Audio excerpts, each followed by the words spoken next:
Thanks, gentleman from California, and I will now recognize the chairman of the committee, Mr. Jordan. Thank you, Mr. Chairman. Mr. Rogers, what percentage, any idea what percentage of the United States population lives in a sanctuary jurisdiction?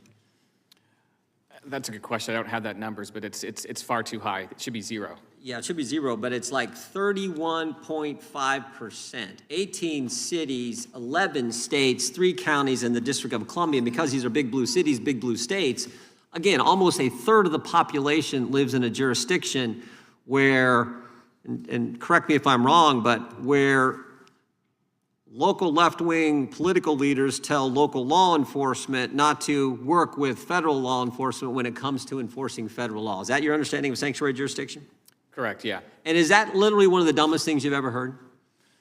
Yes, and it's against federal law as well because it's No a crime to shield kidding, aliens. but in a third of the country that goes on. And last year alone, we just marked this bill up 2 weeks ago. Last year alone, 2025, 17,864 times, ICE would file a detainer with a local jail, local detention center, where there's a person who's in the country illegally and been charged with the crime, and ICE would send a detainer notice saying, hey, if you're gonna let this guy out, give us a call. And 17,864 times in 2025, local law enforcement, because left-wing politicians told them to, would not work with federal law enforcement and many times release these people to the streets.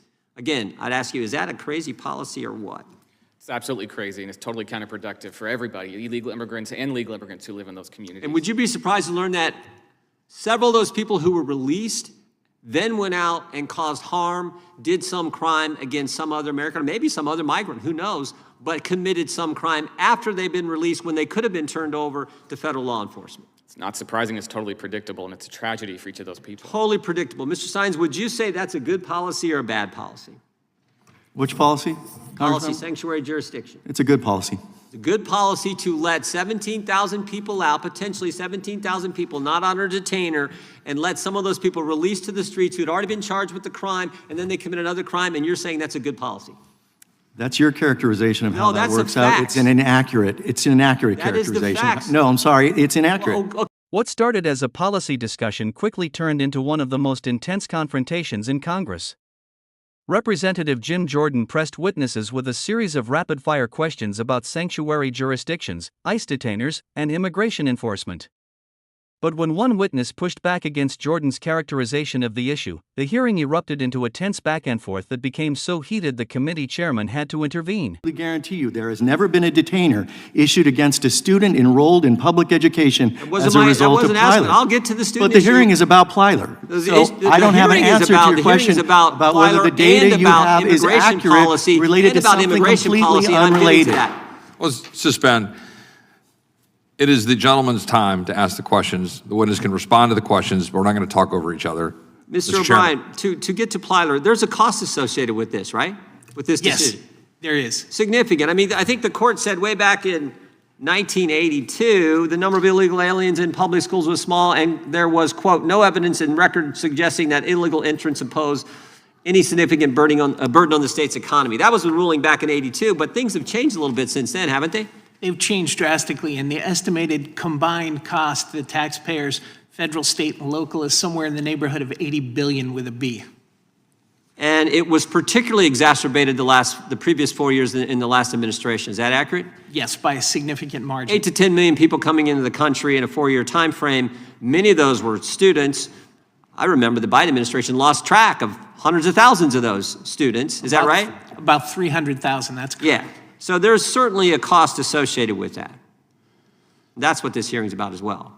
Yeah. Let me ask one other question here, and then maybe I'll yield a few seconds to my good friend from Texas. Is Thomas Paine an undocumented immigrant or a founding father, Mr. Rogers? I'm just curious. He's a founding father, and he's not an undocumented immigrant. Yeah. Mr. O'Brien? He was a citizen of the UK who went to another territory of the UK, so it was like moving from Massachusetts to New Hampshire. Yeah, yeah. Ms. Drogan, I just was curious if you thought he was an undocumented immigrant or a founding father. He's a founding father. And what about you, Mr. Sines? What are you going to say to that question? I'd say the terms don't apply back when Tom Paine was alive. So it is true, he was undocumented. But that really wasn't a category of any concern. Was he a founding in the 18th father? Century. He's both. Come on, and it's founding father. come on, it's common sense, pun intended. Was he a founding father? Of course he was. All right. God bless you. I will yield. Well, sorry, Mr. Gill, I ran out of time. I appreciate it. The chairman, I will now recognize the ranking member for UC request. Mr. Chairman, don't leave yet. I have a question for you. If you Mr. Go, hold on. I'm going to recognize the ranking member for UC. Subscribe, like, comment, and share for more political breakdown.